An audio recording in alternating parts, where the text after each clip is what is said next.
Hi everybody, this is Sandra, Angelo, and Peanut Butter broadcasting live from Sandyland. Super excited to be with you tonight on day 14. I can't believe it's been 2 weeks already that we've been doing these wonderful free lessons, and it's been super fun to be with you. So tonight we're going to talk a little bit about what it takes to be successful as an artist and what it takes to get to the top in your field. And I'm going to be doing some critiques too. I asked you guys to post your work, so I noticed that a lot of you have posted it in there, and I'm going to be talking about how to take your work from mediocre to mastery, and I'm going to be talking about, what are the little things that you're missing. Oh, hi Linda, we've missed you. I haven't seen you in here for a while, so I hope you're okay. And so anyway, we're going to start with the motivational speech like I always do, and I'm going to then go, excuse me, I got a little drippy nose here. Then we're going to go over to the computer, and I'm going to do some critiques tonight. But first I want to start with the announcements for the day. So, today is Thursday, and tomorrow, Friday, and Saturday, those will be our two last broadcasts. We were supposed to do 14, and today is number 14, but because we had technological problems, we couldn't launch Pencil Drawing College today, and so we have to wait until Saturday. So that means, in the meantime, you're going to get 2 more free lessons. So Friday and Saturday, I'm going to be coming on here live again. And then we're actually going to be opening up Pencil Drawing College on Saturday morning. So we send the email out really early in the morning and Eastern time. So you'll want to watch your inbox for that. And hi Sharon, hi Ethel. We're so glad you're here.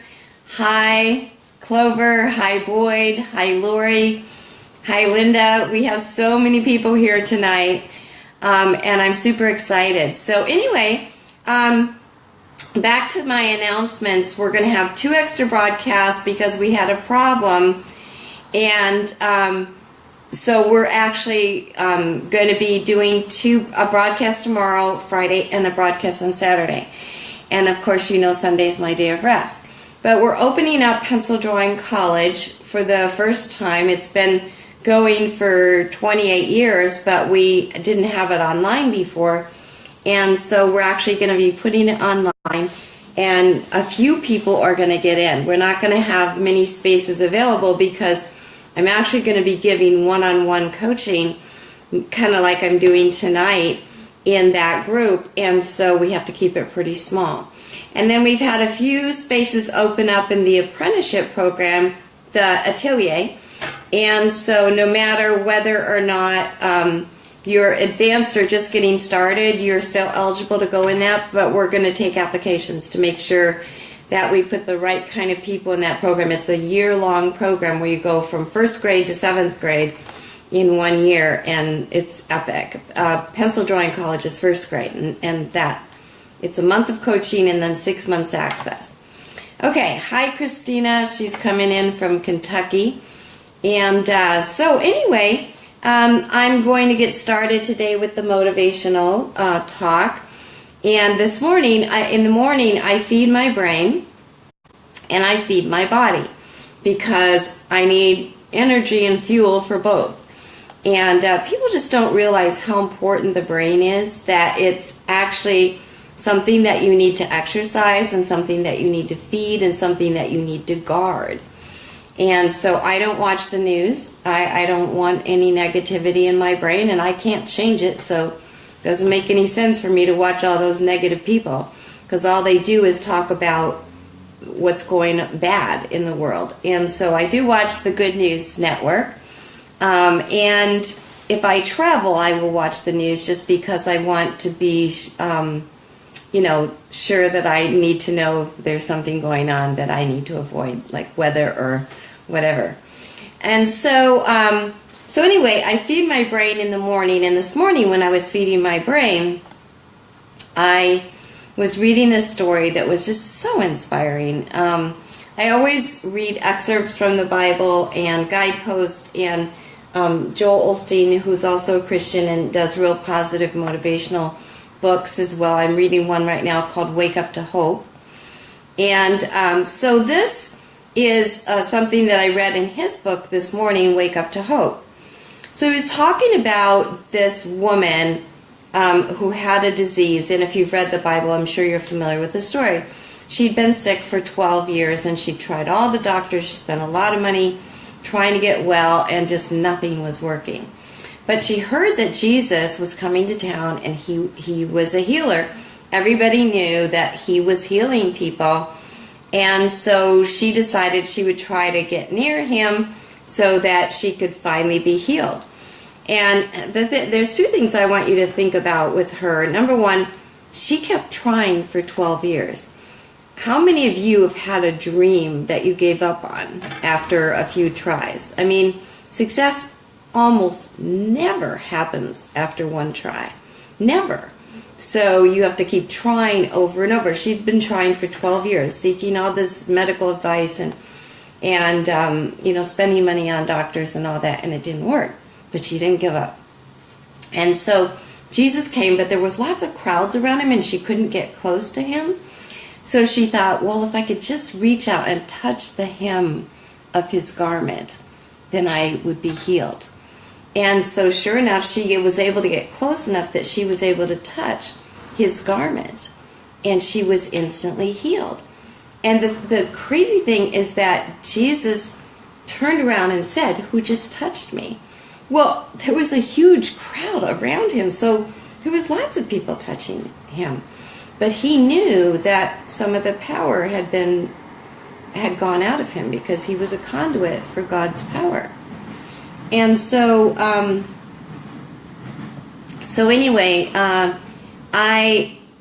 he turned in her direction because he knew that something had gone wrong, and she said, "It was me."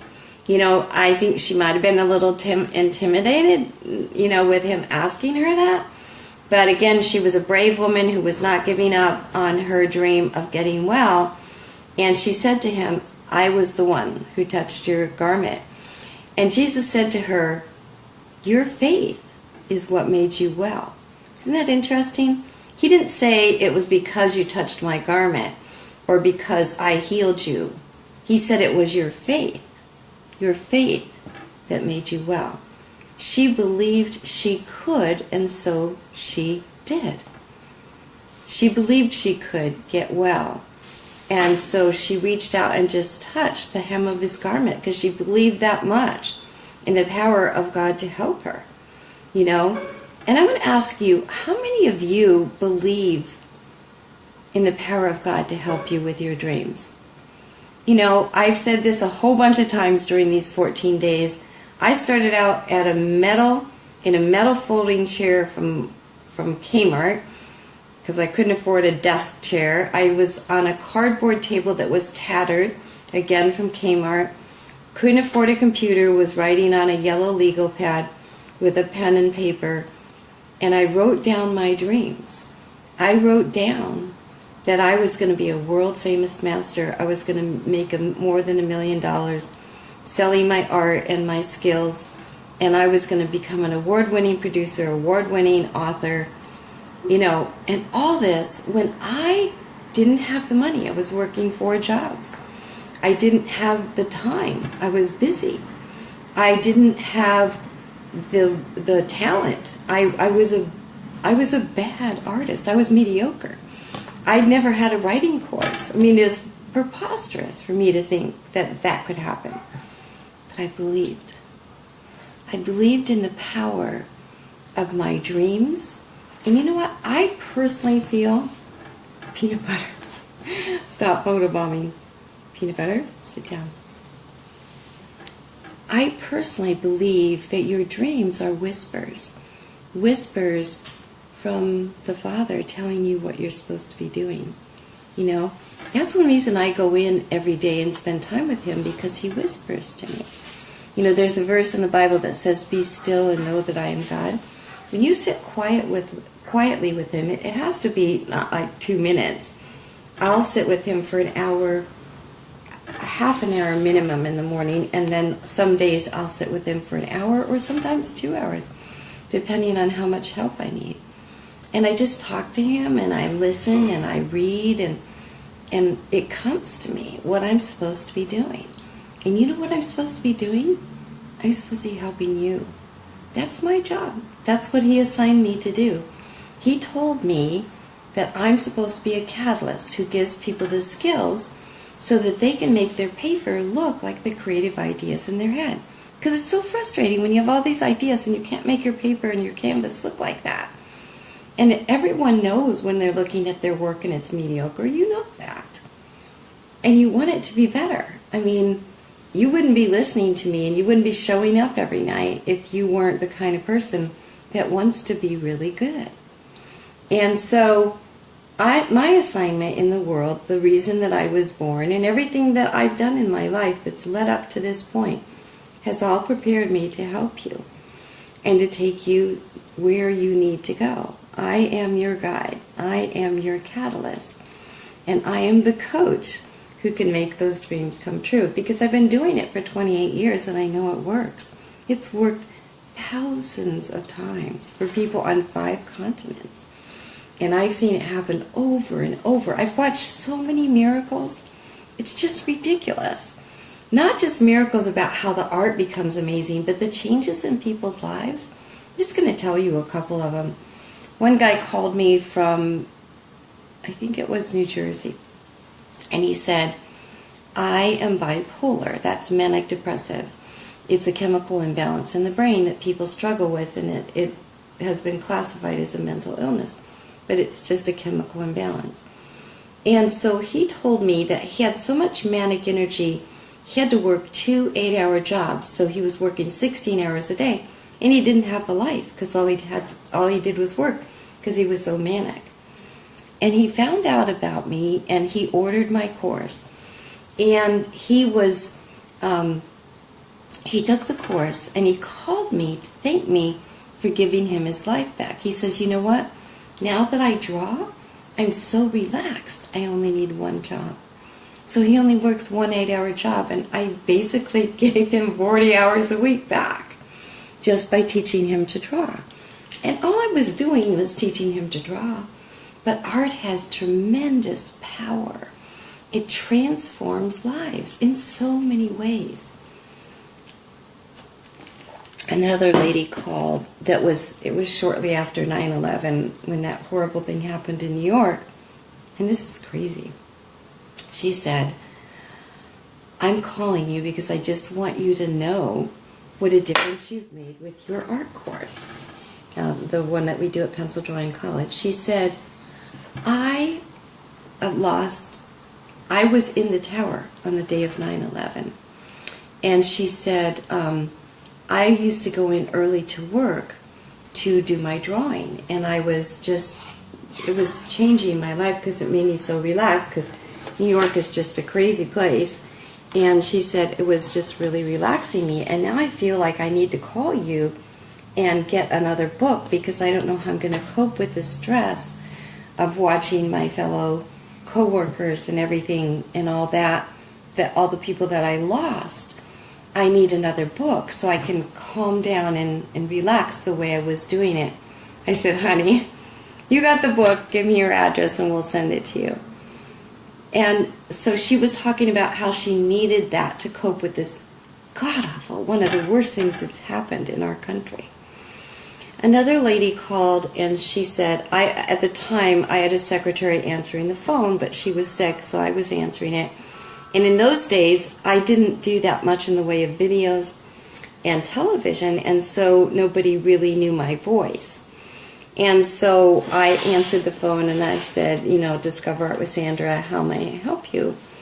And she says, "I'm just calling to tell you that I want you to tell Sandra how much she's changed my life." And I said, "That's interesting. What do you mean?"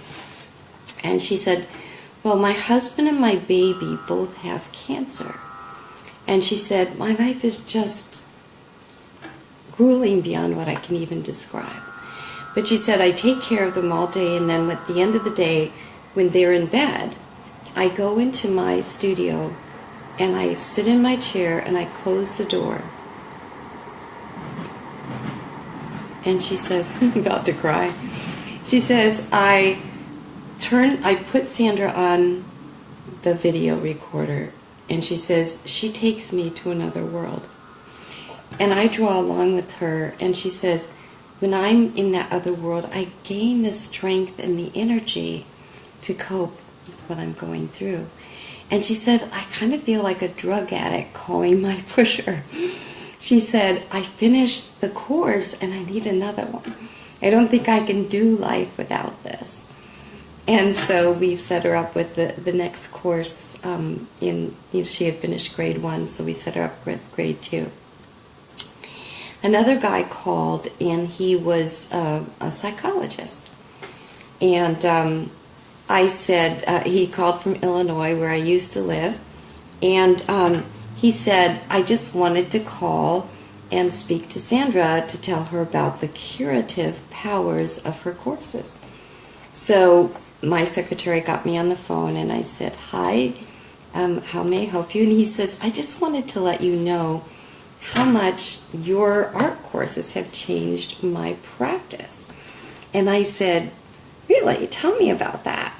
And so I said, so he said that he was a psychologist, and he'd had some patients that had been with him forever. One guy was a lawyer who'd been traumatized as a child, and he'd been in therapy for 25 years, and he wasn't getting better. It helped to talk every week, but he wasn't getting better. And he had another lady who had been severely abused by her husband, and another lady, and she had been abused by her children. She was putting up with all kinds of junk. And he said, I want to talk about the lawyer first. He says, I heard about your course. And he says, I know about this thing called EMT, I think it's called. I can't remember. It's where you have a therapy that people move their eyes across a page, and it seems to help unblock. Well, he says, your program using the grid system has some pretty amazing powers. And he says, I haven't done enough clinical studies to, publish a paper on this, but he said, I'm just sitting here with my mouth hanging open to see the transformation. He says the lawyer had been blocked in this therapy for 25 years, and I just couldn't get him out of that. And he says, I gave him your drawing course, and literally in 6 weeks, he was fine. He said not only was he fine, but he went sailing off into life, doing things he had never done before. He had all these creative energies, and it was just like when he got unstuck, it unblocked this power in him. And he says he just took off like a rocket. And he said the woman who had been abused in an abusive relationship, and her children were abusing her too, she took the art course, and he said she just walked away from all those awful people, and she went sailing off into life, doing amazing things that she never even knew she was capable of before. And I was just like, wow. I actually had a recorder, and I asked him before he started talking if I could record it, because my secretary had heard enough from him that I knew that this was a pretty amazing testimonial. And so then I talked to another doctor, and I was saying, this is just crazy. It's like I'm getting all these phone calls and letters and cards and testimonials from people all over the world with these huge transformations that happen in their lives. I mean, some people just learn to draw, and they're excited about that. They're drawing their grandkids, and they're drawing their pets, and they're drawing people that they love, and some people are making a lot of money now.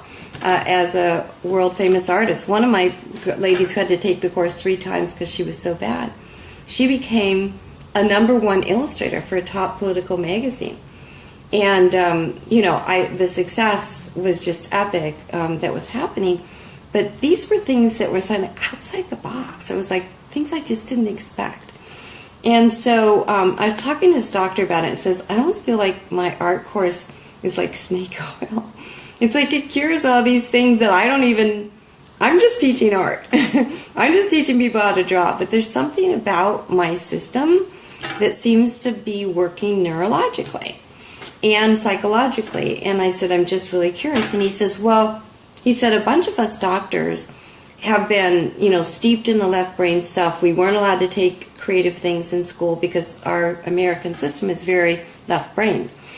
And so he said, these doctors and I realized, when we studied Einstein, that he had cultivated both sides of the brain. And so we're actually enrolling in art, drawing courses, and we're enrolling in drama and writing and all these to fire up the right side of the brain, because he says when you draw, you actually link dendrites between the right and left hemispheres.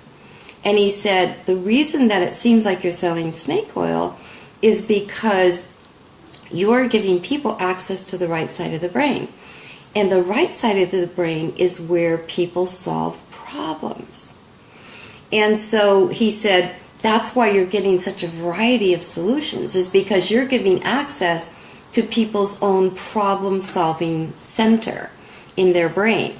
And everybody's problems are different, so the solutions end up being really different. Coping with stress, getting unblocked in therapy.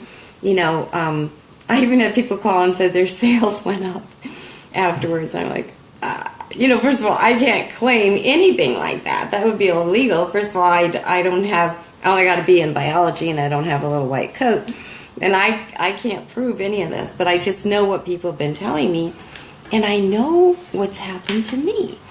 I know that when I couldn't draw after the fire, life was so different than it was when I finally was able to draw again, and before the fire, when I was coping with my stress and siphoning it off on a daily basis. I just hardly ever get stressed because I siphon it off with my art on a daily basis. And the number one cause of illness? Stress. 80%. Stanford did research and said that 80% of all illness is stress related. That's crazy.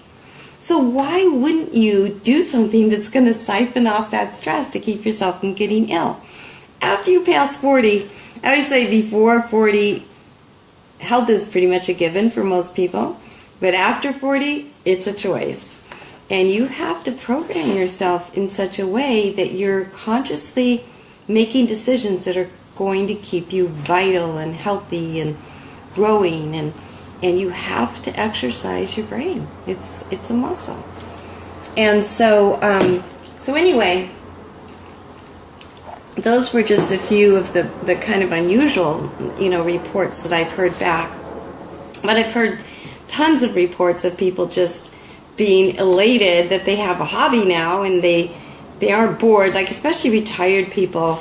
If you were a really successful executive, or let's say that you owned a business, or let's say that, whatever you did, nursing, teaching, anything, raising kids, when you retire, there's this void. And, we just need to feel like we've accomplished something, that we've tackled a challenge. It's just the nature of human beings. And so art is a never-ending challenge. You can go on forever. I had Orville for 30 years before he passed away. He got a stroke on the left side of his brain and had to retire at age 50 from engineering. And then he stayed with me for the next 30 years because he loved the fact that he was always being challenged. And he lived another 30 years, after he had that stroke. So, anyway, art is just phenomenally curative. It is relaxing. It is a serenity zone. You literally disappear from the world. You forget what time it is. I forget to eat. I don't call it a diet plan, but, and it's pleasure. And one of the things, I lost a lot of weight last year because I found out that I was allergic to certain foods. And once I stopped eating those foods, the weight that I had gained just disappeared because I was getting reactions to those foods. So when I went into that part where I was improving my health and improving the way my life works, I made a discipline of making sure that I had pleasure every day, because of some of the foods I had to eliminate had been bringing me pleasure. And I know that pleasure is an important part of your daily life. You need pleasure. Your body needs that. And so I would get my pleasure by drawing. I would say pick up a pencil instead of a pastry. I kind of memorized that. And because I'm allergic to gluten and the pastries have gluten, so I can't eat those. So I couldn't eat cookies, and I couldn't eat brownies, and I couldn't eat donuts, and all these things that were, not good for me. I was reaching for a pencil instead of a pastry. So you need pleasure on a daily basis, and drawing brings so much pleasure. I know that when you have pleasure, a certain chemical, again, I got to be in biology, so I'm not claiming I'm being accurate, but there's a chemical, I think it's dopamine, but I'm not positive.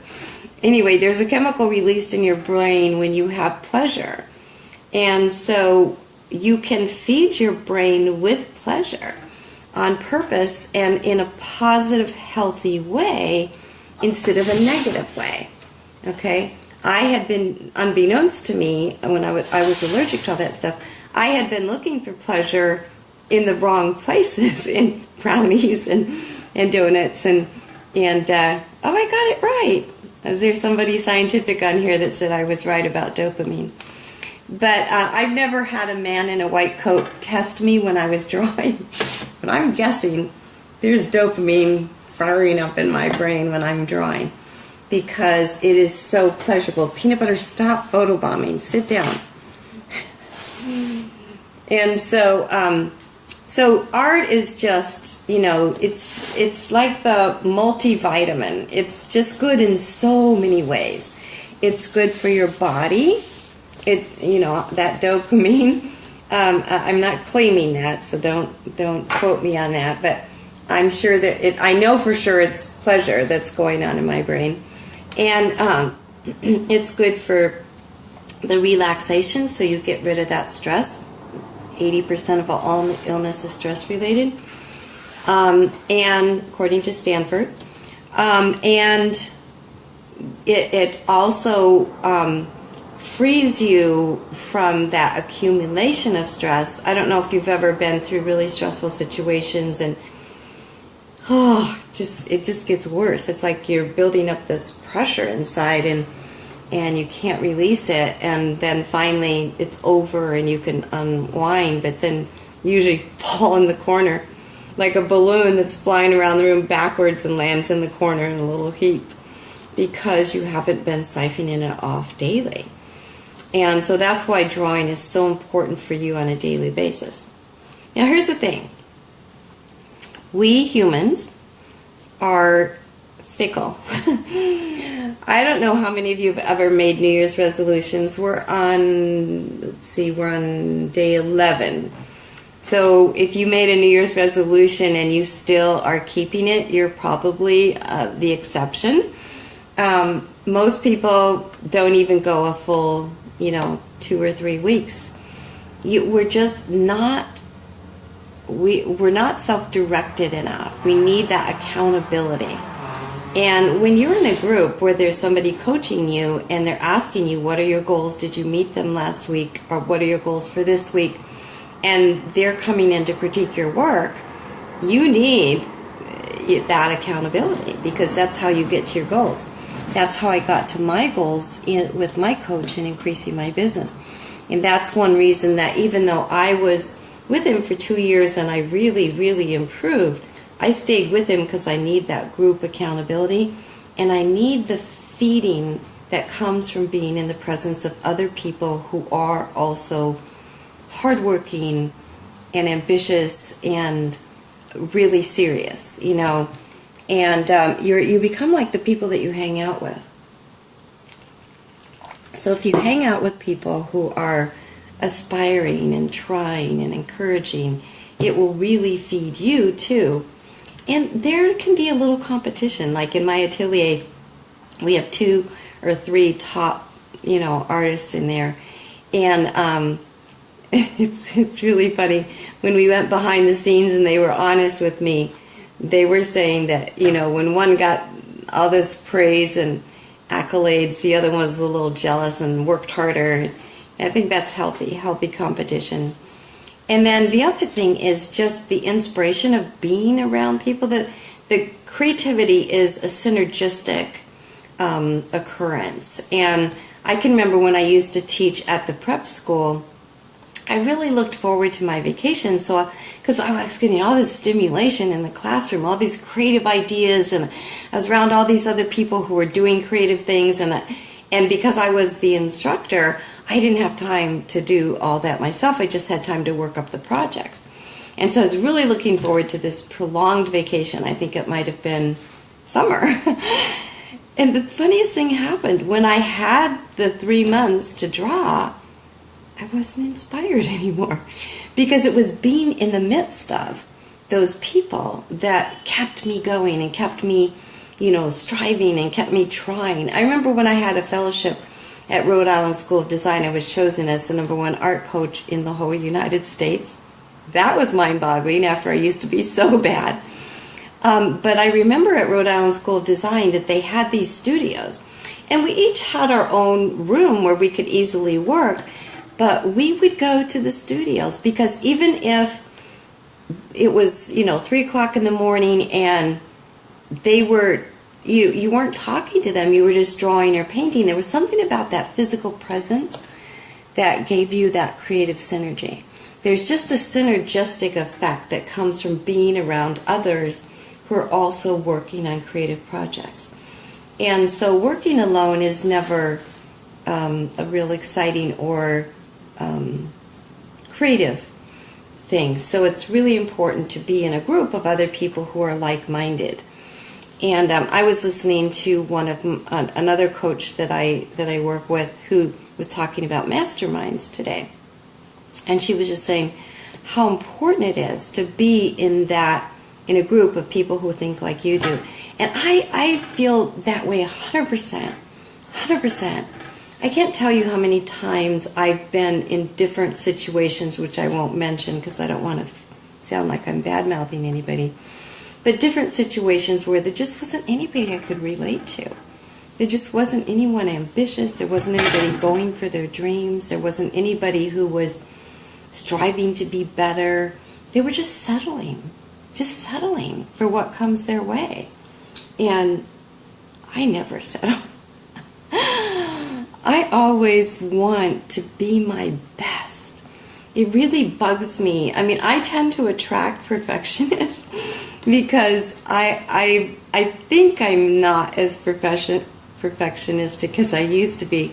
I call myself a recovering perfectionist because I finally learned to settle for not so perfect. That's why I've been able to publish 70 plus courses, is because I was okay if there were typos, and I let it go, to the students and let them find the typos.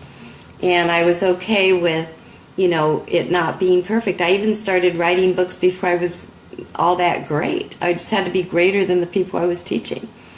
And so I learned to stop letting my perfection paralyze me. But I still want to be the best. I love winning awards and lucrative commissions and accolades, and I love when I get awards like I got from Rhode Island School of Design. I didn't even enter that. They nominated me for a fellowship award at Rhode Island School of Design as the #1 art coach in the United States. Crazy. I didn't even submit that column to the Washington Post, but they run a full-page article raving about my pencil drawing college curriculum, saying it was the best thing since sliced bread, and I literally made $60,000 off that one article because the phone wouldn't stop ringing, like around the clock, for 2.5 weeks, even though it was in a newspaper, which is a one-day event.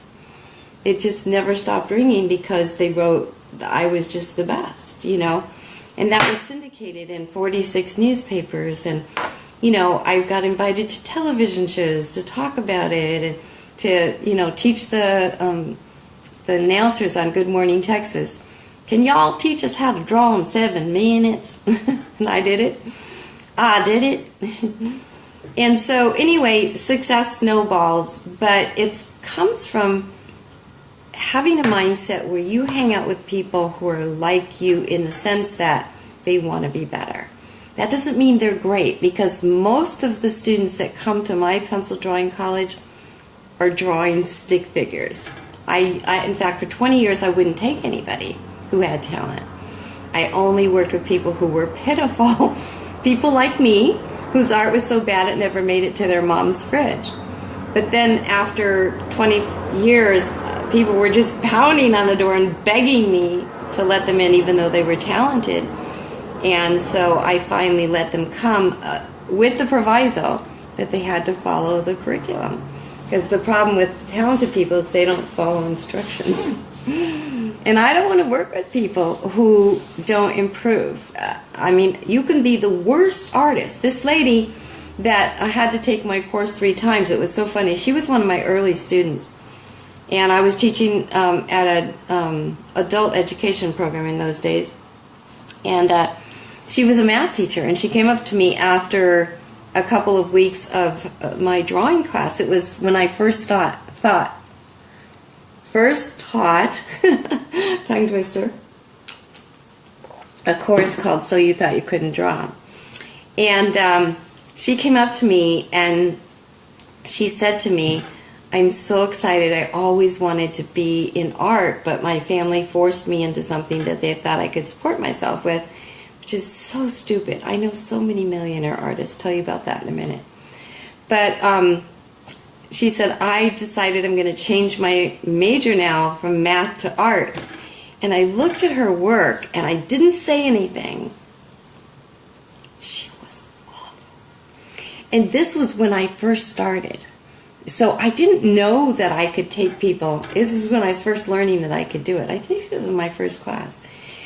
And I was put in a room full of people who were really, really bad at art and told, teach them how to draw. And I'd only taught gifted people before that.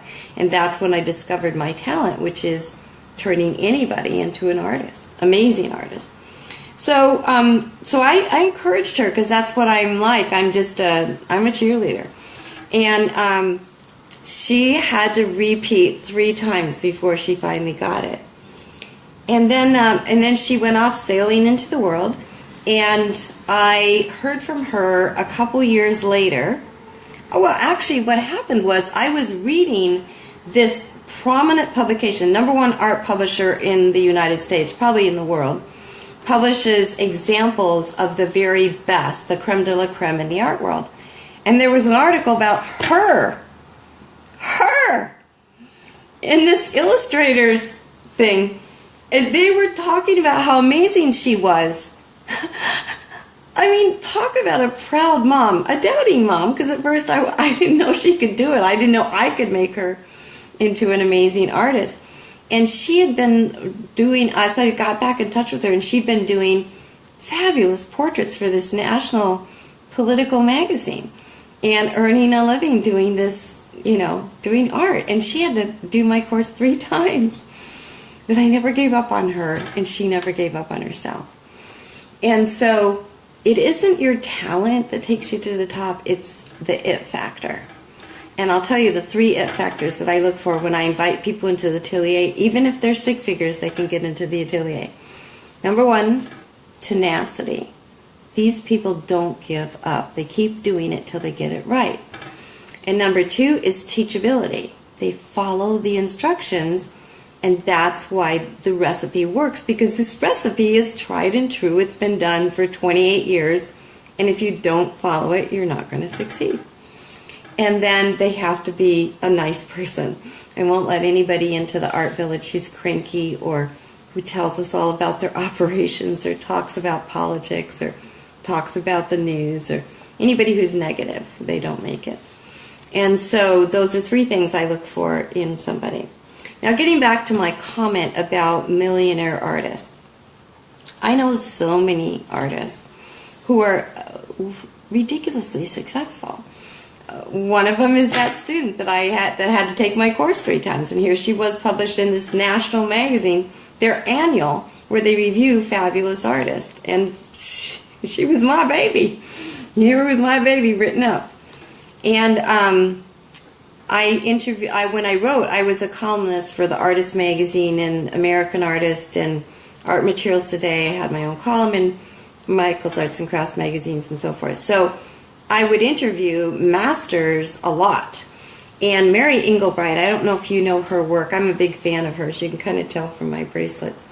But she is a cartoon, kind of a cartoon artist. She does greeting cards. And if you've ever seen the greeting card that says life is just a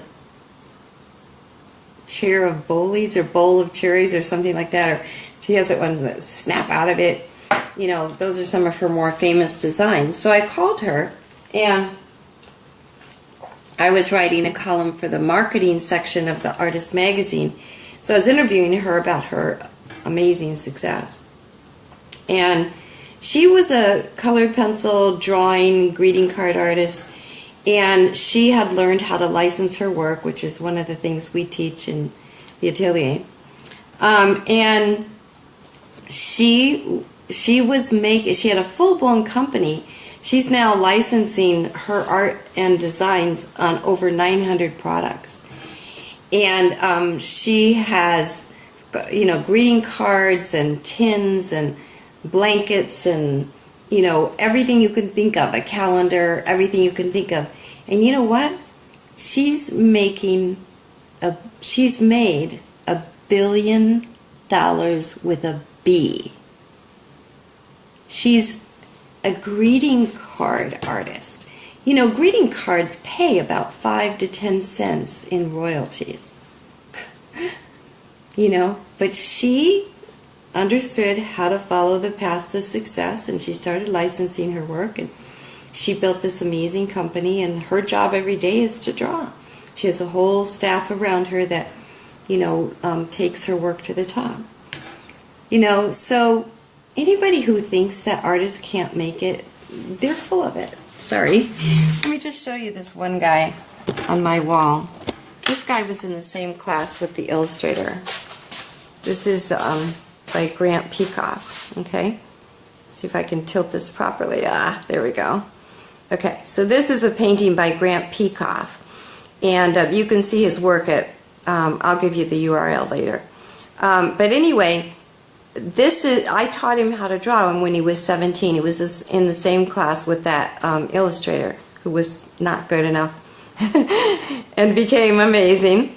And he told me that his parents and his family had told him that drawing wasn't a good idea, that you can't make money in art, which is crazy. It's such it's a lie. It's a myth. You know, it's people who aren't educated that think that. And he's made more than $1 million traveling the world full time. He had a gallery here in San Diego for probably 20 years. And he's in galleries in Maui now. He has a home in Maui, a home in San Diego, a home in the Bahamas. You know, and I see him every once in a while when he comes to town. He sort of feels like I'm his original art mama. I taught him how to draw, and then I convinced him that it was a valid occupation. And then I taught him how to make money. He took my class called What Rich Artists Do That Poor Artists Don't. And that course is included in the atelier. So he's world famous, okay? So these are people I know myself. He's a millionaire, and he's made more than $1 million, has homes in 3 places, and super, super successful. Another guy that I interviewed, we had, you know, international symposiums, and I brought him out here, made more than $1 million. He became a mega millionaire doing flowers. And his name is Brian Davis. And anyway, I could go on and on and on, because I can't tell you how many artists are making a killing and supporting themselves brilliantly. And then there's people who don't want to earn money. They don't want that restriction. They don't want somebody telling them what to do, and they're retired and they have plenty of money. They've got, you know, they just want to relax, and they want to have a hobby, something that gives life meaning and purpose and pleasure, dopamine. and something that gives them a sense of accomplishment, something that's hard that you have to keep conquering. It's never ending. I'm still growing all the time. In fact, some of my students who are with me and then they disappear for maybe 8 or 10 years and I run into them again, they look at my work and they say, wow, you improved. And yeah. Michelangelo, this is a quote from Michelangelo. He said, and this was at 89, he said, I'm still learning. Okay, Michelangelo. That's what keeps you vital and alive, is keeping that brain pumping out those, the dopamine. And I have to tell you, some of it is stressful, because sometimes you just want to slash your paper because it gets so hard. And that's when it's so awesome to have a coach that can tell you, okay, here's what you're doing wrong. Do this. Don't do that. And then you don't have to bash your head against the wall. Somebody's there to pick up the pieces when you get frustrated, because all success has frustration. It's just a fact of life. And that's part of what gives it meaning. If it was easy, it really wouldn't feel as satisfying as it does when you have to strive, because it's the striving that gives that so much, gives you so much satisfaction. It's climbing to the top of Mount Everest that gives the view such an amazing meaning. When you are at the top of the mountain that you climbed, it's an epic feeling. So that's our motivation speech for today. And I guess if I'm summarizing what I told you today is, this is if you're a Christian, because, I know some of you may not be in that category. But for us, those of us who believe in God, if you just reach out and touch the hem of His garment and believe that dream is in your mind for a reason. That dream was whispered to you. It was, this is what you should do. This is what you should be. Follow your heart. I didn't start my real art career till I was over 40. Over 50 is when I earned the millions of dollars that I started earning after 50. And it doesn't have to be about earning. I got all those accolades too, those awards and commissions, and and then the most meaningful thing to me, eventually I got to the place where I stopped working to create art. I was more interested in creating artists, and that turned out to be my calling in life, is to be a catalyst. My byline for my company is master art in days instead of decades, because we can fast forward. Most of the people I work with, they don't have decades. They want to become good fast. And then the other byline, this is on my signature in my emails, is when you succeed, so do I. That's literally, when I read that in that huge #1 art, book, that one of my students had made it to the top, I was thrilled. I was thrilled. That's my accomplishment. That's my baby.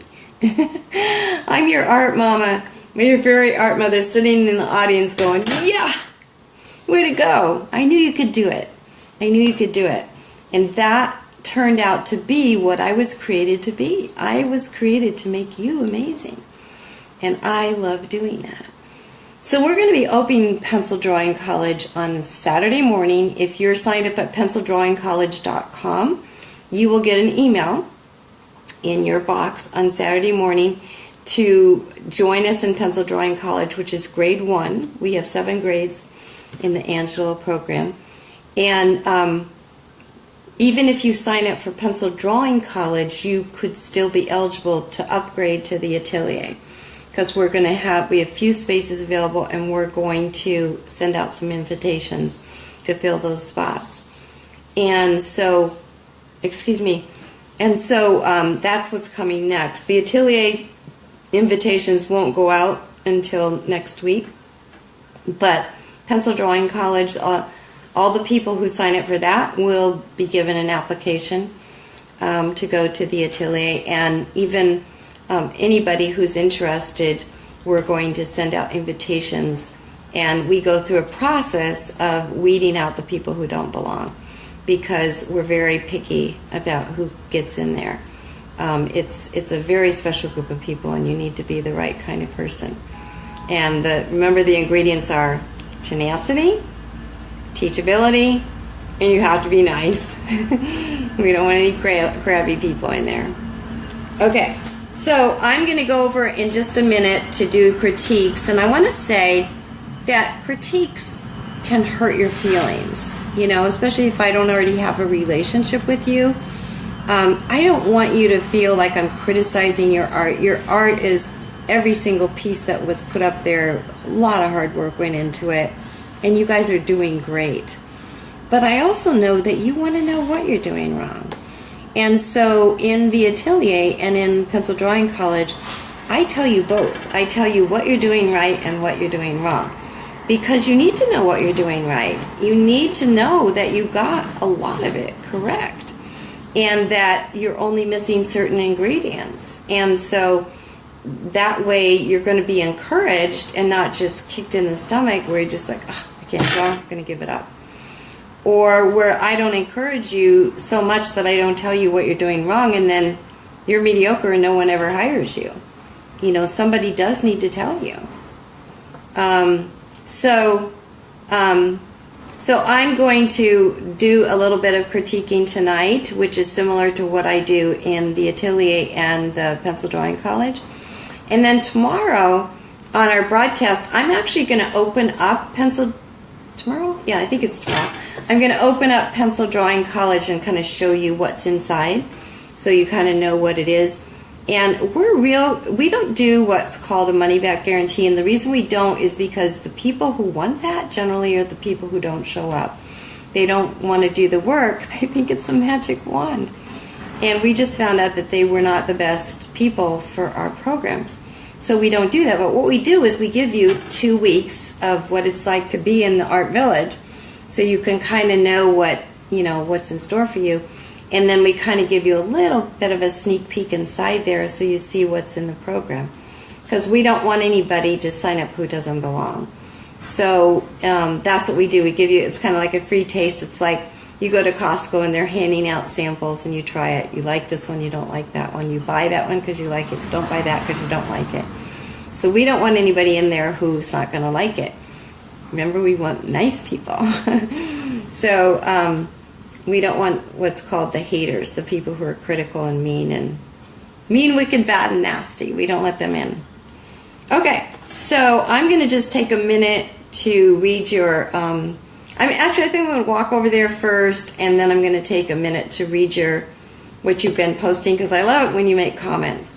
I like that. It's really helpful to me to get feedback while I'm talking, but because I have these glasses on, I can only see myself on the screen. I can't see your comments that well.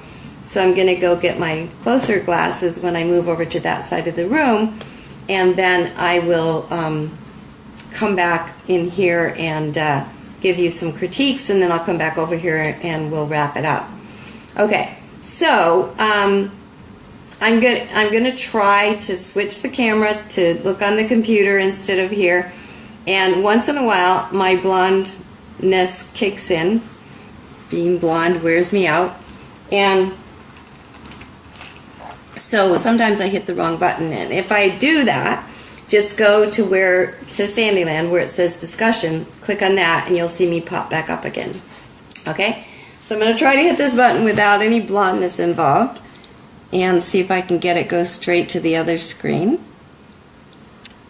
Ah, I did it on the first try again. Oh, I'm getting so good at this. Okay, so there's Peanut Butter. He did fall asleep tonight, so apparently he wasn't. Oh, no, he's awake. You awake, Peanut Butter? Yep. Okay, so we're going to head over to Sandyland, and I'm going to take just a minute here. I'm going to pull this on the screen, and then I'm going to pull this up, tilt it the right way, and then I'm going to put some of your stuff up here. Whoops. Here we go, the critiques. And while I'm doing, before I do that, I'm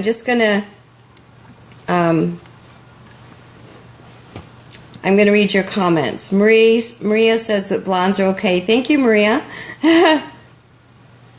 Marianne says you should learn something new every day. Christina said, no, I want to improve. No hurt feelings. Bring it on.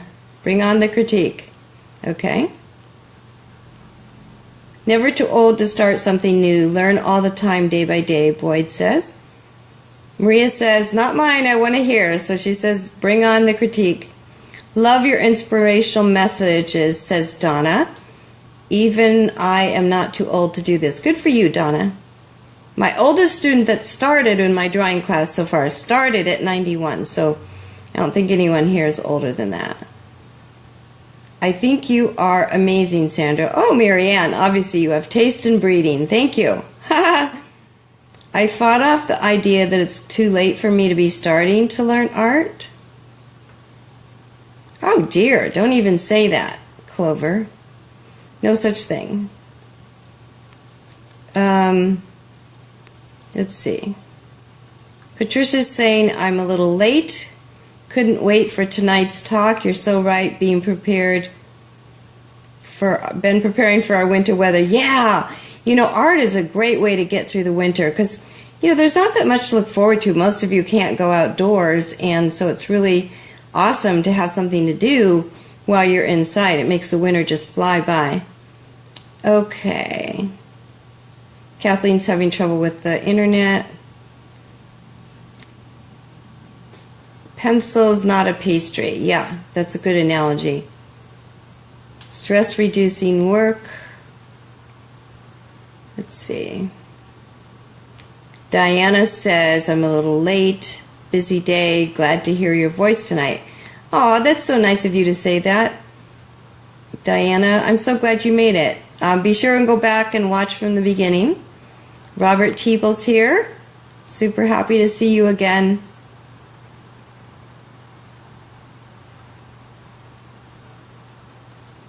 Oh, that's funny. Betty said that I was thinking your kitty doesn't know you're talking to people. From his point of view, you're talking into space and maybe even to him. Probably. Peanut butter is so funny. Linda says, I believe that God does help achieve my dreams. Absolutely. She asked for a miracle last year, and she got one. She didn't have the money to join us, and she asked for a miracle, and God provided. Oh, hello from North Cumberland, UK again. You're up early in the morning. We're so glad to have you back, Wendy. Maria doesn't like bad news either.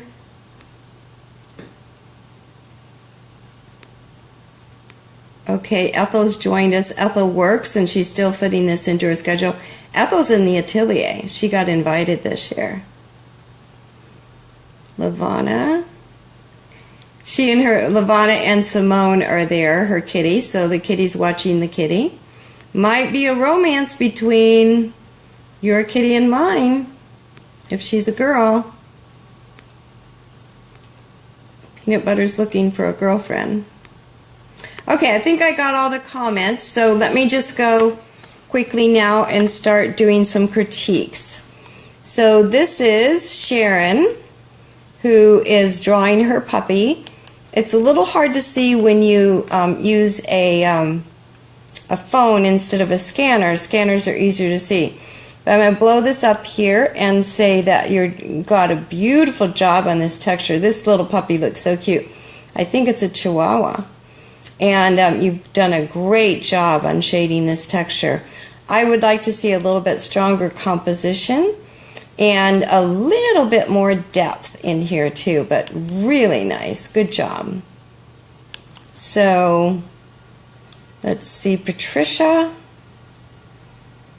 She's working on commissions. Good for you. You're earning money.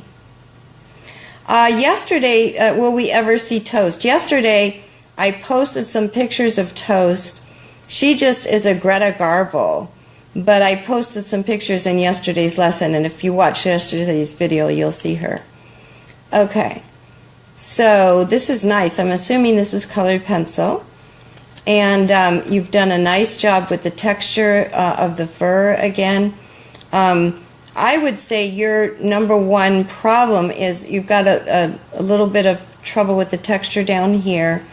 And you don't have quite a wide enough range of values, and also you're using the wrong paper. So that makes a huge difference. Okay, but you, by the way, you have these, both of these, Sharon and Patricia both have natural talent, but we would let you in anyway if you follow directions. Sharon is showing one of her older drawings. Isn't this cute? I love mamas and babies. I mean, this is just precious, Sharon. It's so, and you really caught, you know, how this one is so young and this is a mama. So I love what you've done there. You're having quite a bit of trouble with the textures, and that's something we teach in Pencil Drawing College. Textures of the eyes, textures of the fur, and then you're having trouble. You have too strong an edge. When you have soft values, they fade. They don't end abruptly, and these are ending abruptly. So then that's making it feel unnatural. So you're having trouble with the texture of the wood, the texture of the eyes, and the texture of the fur. So those are things we would fix in Pencil Drawing College. Okay, Patricia Wilmore. She said she's enjoyed the course. This is her first colored pencil drawing. She's using somebody else's photo. Okay. So that looks like you have good proportions here. So good for you, Patricia. I think your drawing skills are just fine. What you're lacking is knowledge about colored pencil methods and materials. You're using the wrong paper. It's obvious that you don't understand color theory, and so you're not using a wide range of colors, and so we're having a real hard time with that. And then depth. And then your accuracy is good, but your textures are off. And so again, in Pencil Drawing College, we would tackle textures because before you move to colored pencil, you should master drawing first. So you've got your proportions right, but you don't have your textures and your values right. So you need to work on that. And we would do that in Pencil Drawing College. Okay, tell me what is good and what is bad. How can I improve? Okay, Florentine. This might be our person who's from Europe. Okay, you can kind of recognize the castles that we see over there. Now, first of all, I love the castles. It's really fun to learn the history. I love the composition that you've got going here, Florentine, and you've rendered this very nicely. Now, I especially like the texture on your trees here. And you've got some pretty good textures going in the castle here, but you could do better with these textures. And you're also struggling with perspective. The angles of a lot of this is off. So we teach perspective in Pencil Drawing College. And then you don't have a good range of values. And so normally we would see reflections here in the water, and you're not pulling that off. It's okay here, but the rest of it could be much stronger. And then we also teach you the atmospheric perspective, and your atmospheric perspective is off, and the texture of your clouds is off. So you've got some really strong drawing skills, but we need to perfect some of that in Pencil Drawing College. Here's a tiger. Betty has been working with me a while, and so you can see her drawing skills are really strong. She's got real good accuracy in terms of proportions. Now, and her textures are pretty good too. I would like to see more soft edges at the edge of the fur, more of the hatching marks at the edge. We're seeing a little more of that over here. And then I would like to see a much wider range of values on this as well, so that this would have depth. This is kind of almost just 2 or 3 colors, and you need to have at least 12 colors in a black and white drawing. So you're struggling with your values. Okay, so Lise is tried pencils with color, need more contrast. Okay, yeah, I completely agree with you. Again, you've got really strong accuracy, so I'm really happy to see that in both pieces. So good for you, applause for Lise. But you're really, really struggling with your textures. In colored pencil, it's obvious that you don't understand color theory. And then also you're struggling with your composition, and your textures are way, way off. On both drawings, your textures are off and your values are off. So what's happened here is you've skipped grades 1, 2, and 3, and you've jumped into grade 4, and you have everything it takes to succeed. It's just that you skipped grades 1 through 3. You skipped drawing, which would give you textures and values. You skipped color theory, and you skipped colored pencils, methods, and materials, which is grade 3. And so that's why you're struggling, because you just don't have the foundational skills. Not because you don't have the ability, because we can see here that you know that you're good at accuracy. You have what it takes. You skipped a bunch of grades. Okay, Kathy. Graphite drawing at my family's homestead will soon be torn down. Has stood for 100 years, but barely standing now. Lots of good memories working in that barn with all my cousins. Oh, that's sad. I hate it that people in America tear down buildings. Maybe you can, I like it that you watermark this. Good for you, Kathy. That's really awesome.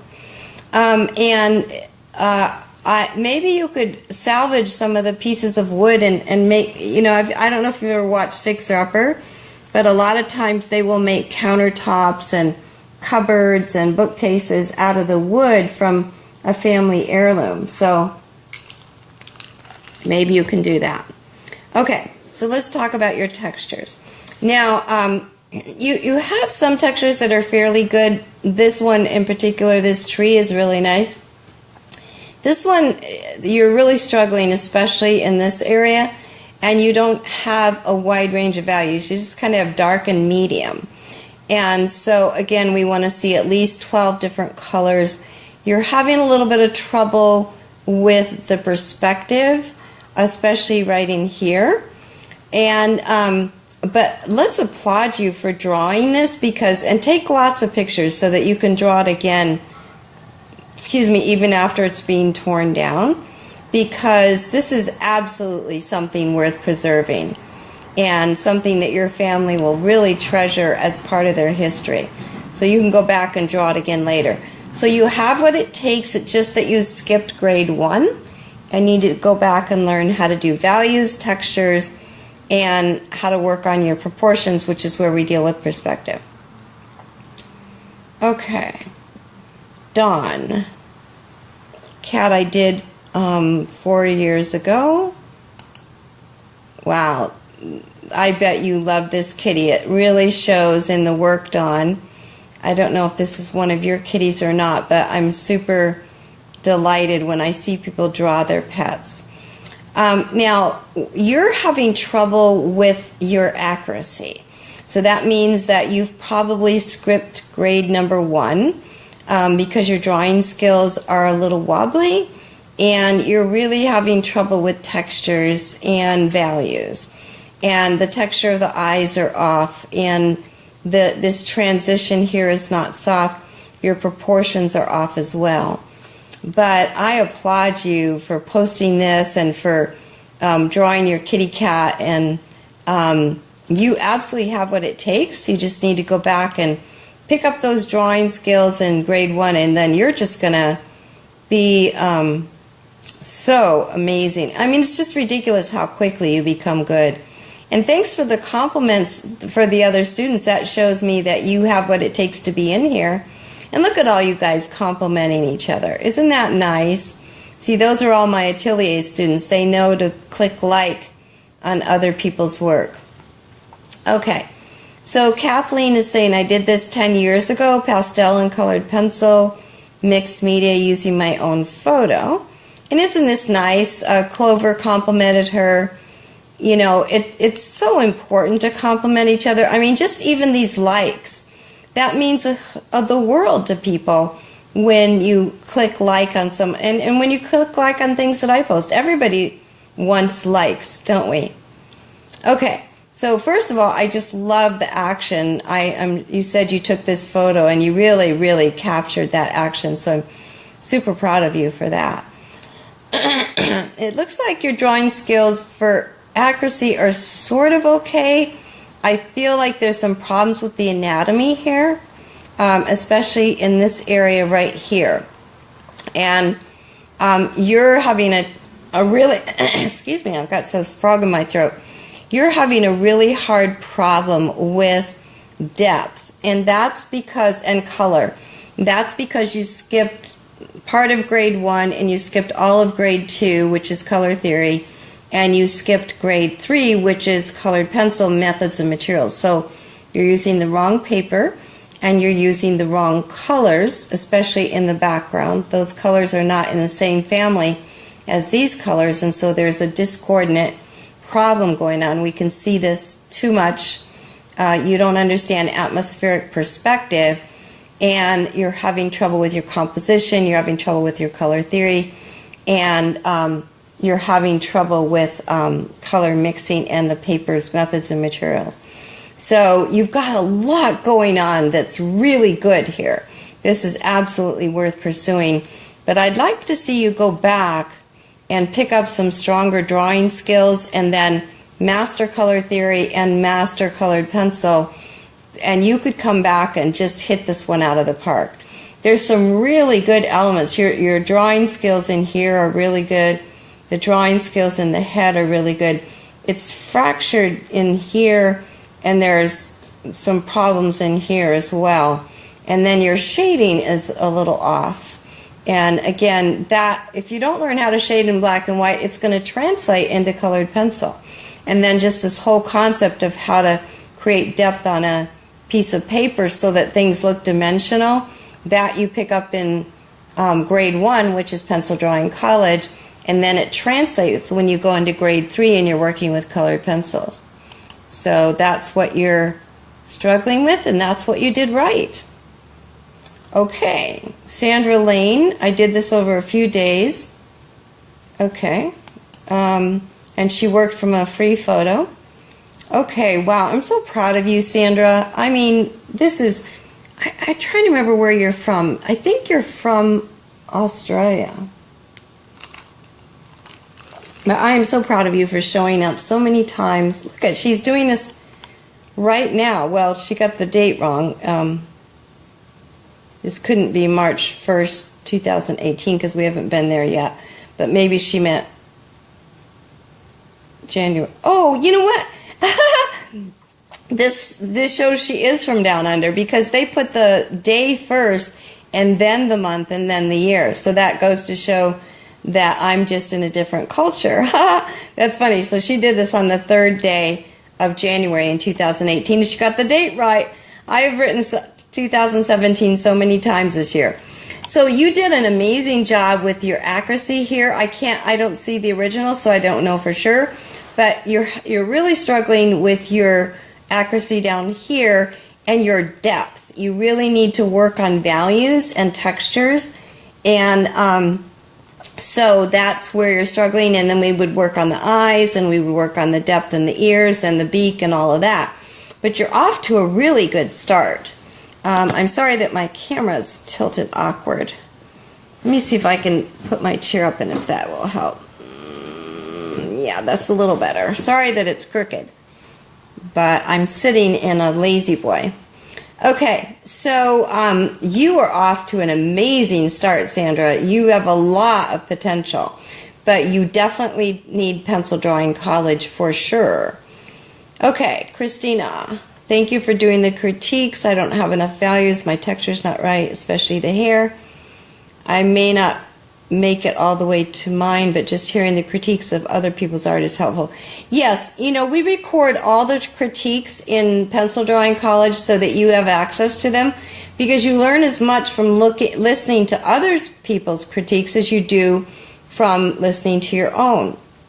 And so I'm going to have to put a heart on this, and it's not that I don't love the rest of you, but this is my cousin. And so we're just buddies. And let me say, first of all, Christina, you got a likeness. This is her sister Juliana. And I recognized her right away. So that's huge that you were able to get a likeness. That's just really hard. And so congratulations on that. I'm really proud of you. And I agree with you. You're having a problem with the textures in the hair. You're also having a problem with the textures in the folds. When you're working on folds, you always need, you never use lines when you're working with fabric.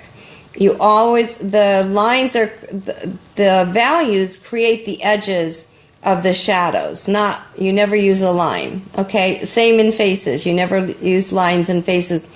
Lines are formed by the edge of a value, okay? And we're going to need to work on the textures in your eyes as well. And we need to work on some of the textures in building volume. You don't have a good range of values in here, and so you've kind of got two values. You have a really light value and then kind of a medium. And you did have a little dark here and a little dark there. But so you definitely need pencil drawing college, and that's where we're going to work on values and textures. And look at Clover. Clover lives in the Caribbean, and she's in here saying all kinds of nice things. Those are the kind of people that we like, you know, where you comment on each other's work. And look at all the rest of you over here commenting and giving encouragement. And I love that when you do that for each other. So good for you. Okay, so Gail, she did this today. She's new to using colored pencils. She's using sanded paper. Someone gave me a piece and I wanted to try it. Okay. All right, so you have really strong drawing skills, Gail. This apple is rendered just beautifully. That's really, really nice. What you're missing is color theory, and that the back color theory and composition.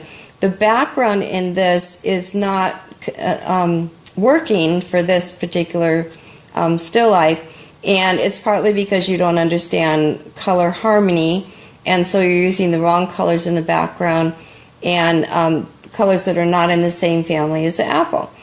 Having said that, I love the way you have shoulders on your apple and you've got such volume here. I feel like I could bite into this and the juice would drip down my chin. So congratulations for that. That's really, really strong.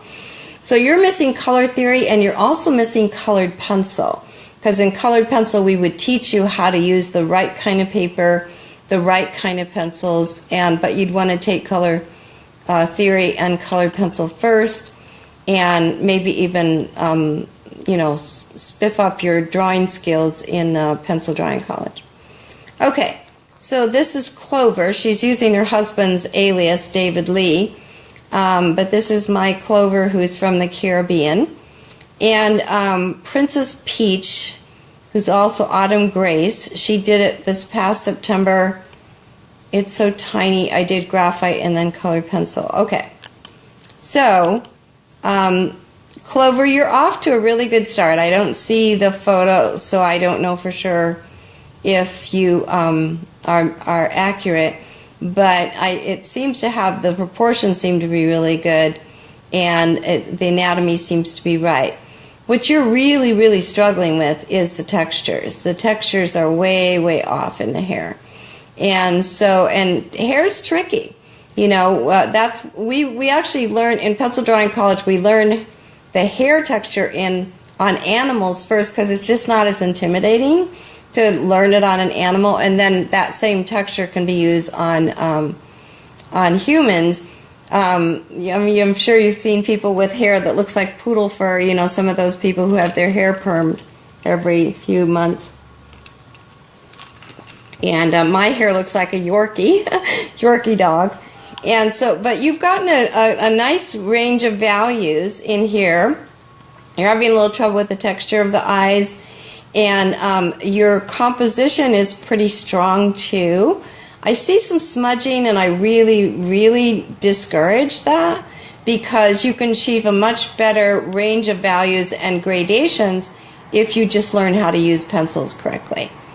Okay, so this is from work that is in a lesson book, and since I want to honor that author, I'm not going to comment on this because you can't do that. It's illegal to post someone's work out of someone else's book in a class. Okay, so let's go here. Okay, so now this is a little bit closer up. The hair is a little bit better right in here. Part of the problem is you're using bad tools and bad papers.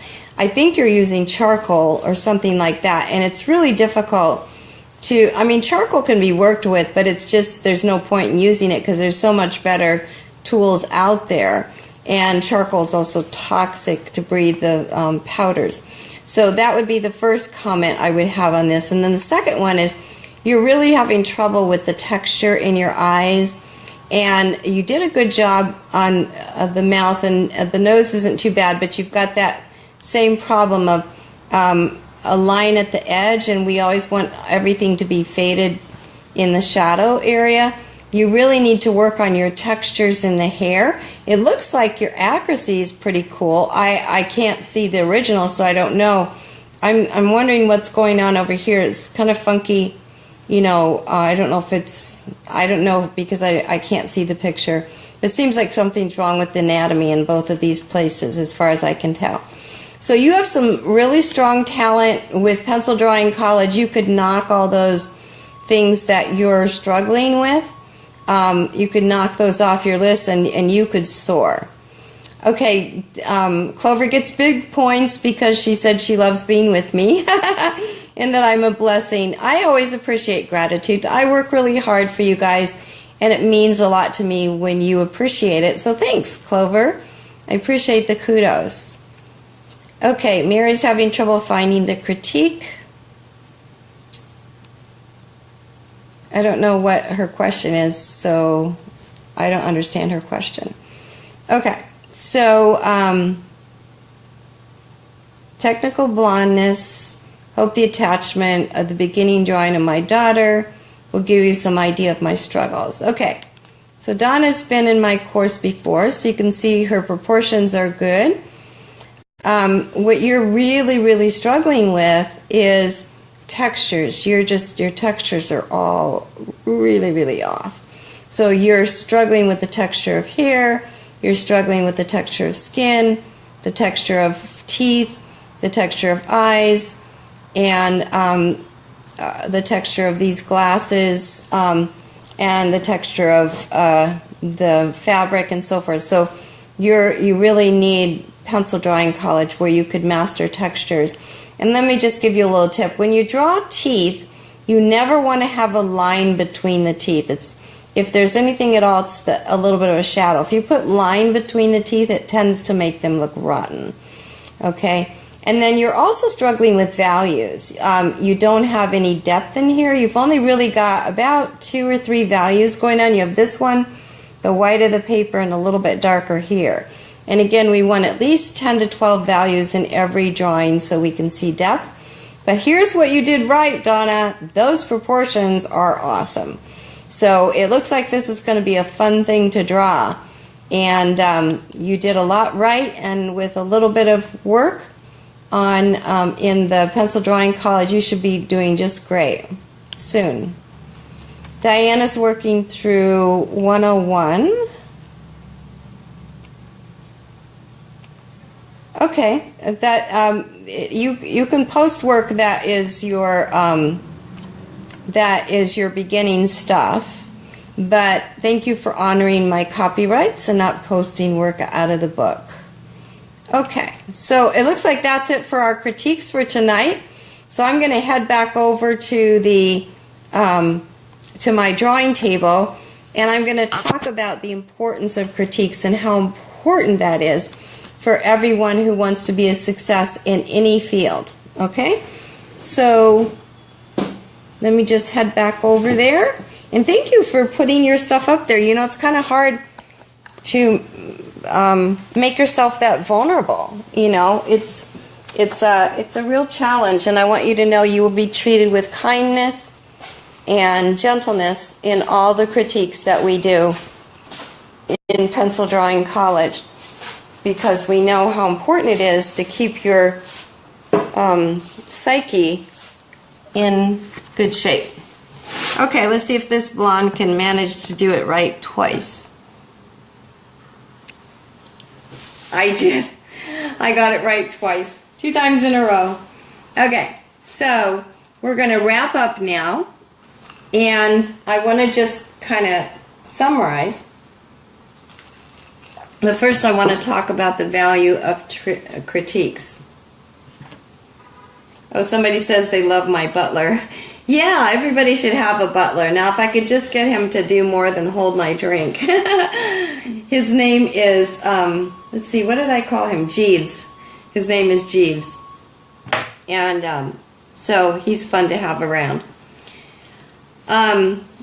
Somebody saying thank you for your motivational speech. I appreciate that. Thank you for the gratitude. It's always nice to hear, you know, when you work hard for people, it's always nice when they say thank you.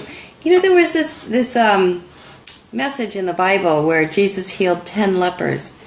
And leprosy is a horrible disease. We used to have leper colonies in Africa, and people had to live in a completely separate place because it was contagious and they didn't have the cure out there. It can be cured now.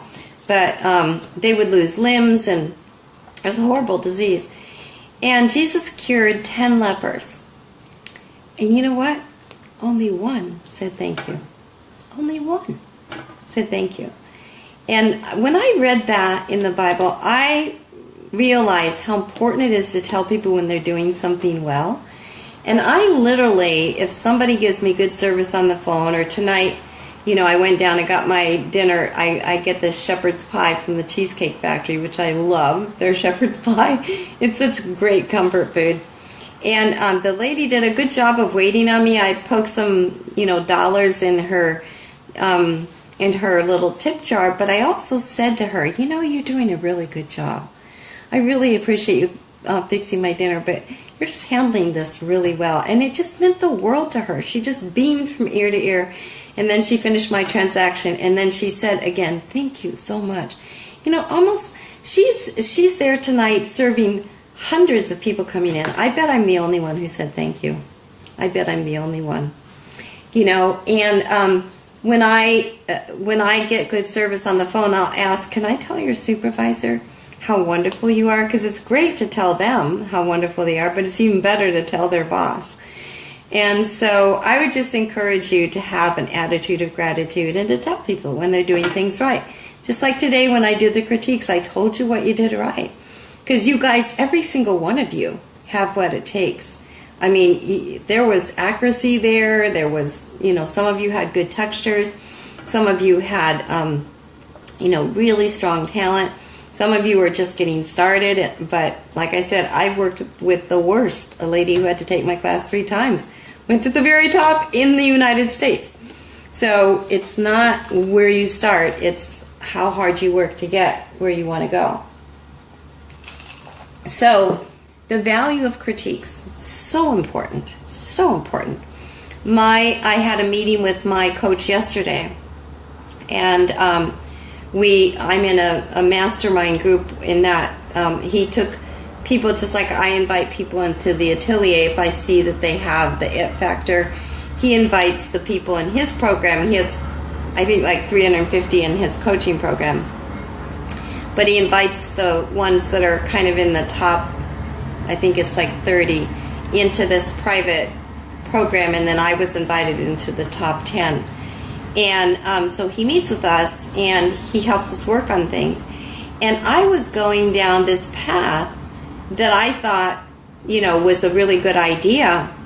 And I just hadn't listened very well to one of the lessons that he had posted in his portal. He gives us tons of lessons and access to all kinds of brilliant ideas. And I just hadn't listened that well, and he corrected me. And he says, I wouldn't do that if I were you. He says, you're having really good success doing it this way. I would go back and watch that again. Do you know how valuable that was to me? I mean, ridiculous. I needed to hear that. I could have done the wrong thing. I was just about to do the wrong thing. And he stopped me and said, "No, no, no, not that way, this way." So if you can have people stop you and give you the right solution, it's epic. It's epic. You can save yourself so much time and angst and money and, frustration if you just go to somebody who knows how to do it and you don't spend a decade trying to figure it out yourself like I did. I tried. I'm the worst one on my list. I tried for a decade to teach myself with books and, groups of people who didn't know any more than I did. And, and then I finally discovered I had to teach an art history class, and I discovered that masters became masters by apprenticing. And that's how they skipped past all the other wannabes and went to the top and became master themselves, because they skipped all that experimenting and they just learned from that generation of masters. And so critiques are huge. They're a huge part, and that's one of the reasons I can't let very many people in pencil drawing college, and even fewer in the atelier, because I give you critiques one-on-one. And I show you which papers, which pencils, how to correct that texture. I take you back to the video where you need to study it. And we do that.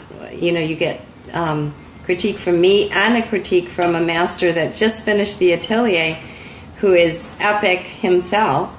And he's just gone through the same potholes that you're going to get stuck in and spin out. And he's going to tell you how he got out of those potholes. And so there's just so many things over there that were great. And then there was stuff like you're using the wrong paper, you're using the wrong pencils, you're using the wrong colors, you're using the wrong textures, you're using the wrong values. That's an easy fix. All you have to do is work with somebody who knows how to fix it. And the thing that surprised me the most about my own journey was how quickly I became good once I studied with the master. Because I'd spent 10 years trying to get better. And I was creeping from mediocre to not quite as mediocre. Just like a snail. And when I started studying with the master, it was like I just took off. And I was starting to be approached by all kinds of, corporate clients and television shows and magazine columns and Rhode Island School of Design, and, all these epic snowball effects happen, because once you become successful, it has a snowball effect. So I would encourage you to believe, reach out, touch the hem of his garment, and believe that your art problems will get well and that you will improve. Believe it. You have to believe it before you can achieve it. I don't know how many times I've run into people who use language like, "I'll never be good," or "I don't think I can do it," or "I can't do it because I'm too busy," or "I have children so I can't do it," or "I don't have enough money, I don't have enough time, I don't have. You got to stop that.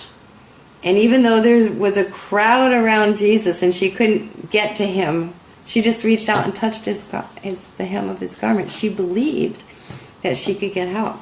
She believed. She believed, and her faith made her well. My faith, even when I had nothing and no evidence that I could go to the top, my faith is what put me in front of the camera today. That's the only reason I'm here in front of this camera and not you, is because I believed I could do it, and I went and got the help that I needed, and boom, there you go. My influence, my income, my passions, everything has just grown exponentially because I believed in my dreams, and then I did what was necessary to make that happen. I worked 4 jobs. I did. Worked 4 jobs for on my first apprenticeship. And if you have stake in the game, you tend to show up, and you tend to be more invested. And you can pray for miracles. Linda O'Brien prayed for a miracle last year because she didn't have the funds that she needed, and a miracle came into her life, and she's been with me for a year now, and she started at the bottom. She was one of the lowest performing artist. And by the time we finished, she had a gold star. It was just, I mean, she burst into tears when I gave it to her. She was so happy. She worked so hard, and now she's doing great stuff. So you can make your dreams come true, but you're the one who has to decide that.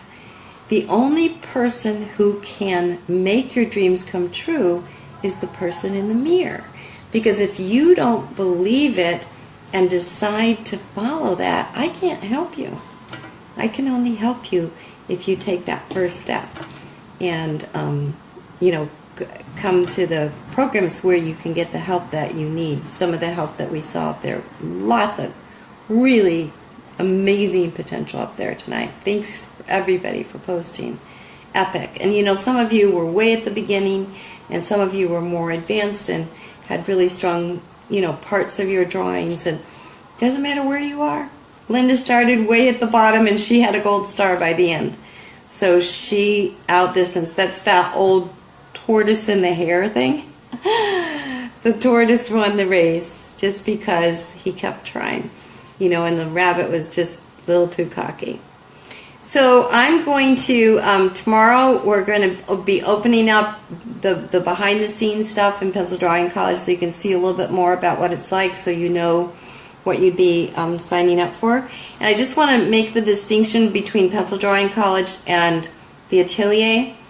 The Pencil Drawing College is grade 1. So if you're advanced, there were a few people who were more advanced on here, but you can tell they didn't master drawing yet. So they need to go back and pick up first grade like I did. I mean, I had a 4-year art degree, and I still hadn't mastered drawing.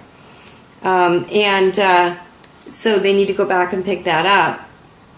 And then, so the Pencil Drawing College is a 4-week coaching program, 6 months access to the curriculum. And then the Atelier is going to take you from grade 1 to grade 2, all the way through 7. So you'll go through Pencil Drawing College, master your drawing skills, then you'll go into color theory, which is 2-part, and then you'll go into colored pencil drawing, which is mastering methods and materials with 2 parts of Colored Pencil College. And then we'll go into composition, how to shoot photos, how to compose properly, how to draw from your own photo, how to create your art, and then you'll get this whole $2,000 marketing program for free that teaches you how to make money doing your art too. And so that's it's like a 10-month program, but it's by invitation only. So, but we do have a few spaces that just opened up. And so after we get everybody enrolled in Pencil Drawing College, everybody who is enrolled in Pencil Drawing College will get an invitation to come to the Atelier. But the invitation doesn't mean you got in. It means that you have to have an interview to see if you're really the type of person that we want in that program. And then we're going to also open it up to people who feel like they're more advanced and they really want to spend this year becoming the very best that they can be. And like I said, we have to limit both programs because we're in there interacting with you one-on-one all the time. So I think that's a pretty good overview of the way things are. And one of the things that we always say at the end of our broadcast is that we're the kind of people who go for the gold. We don't want people who will settle for less than their best. And so whenever we are in the art village, we always try to get those gold stars. And just remember, when you go for the gold, there will be miracles. See you tomorrow night.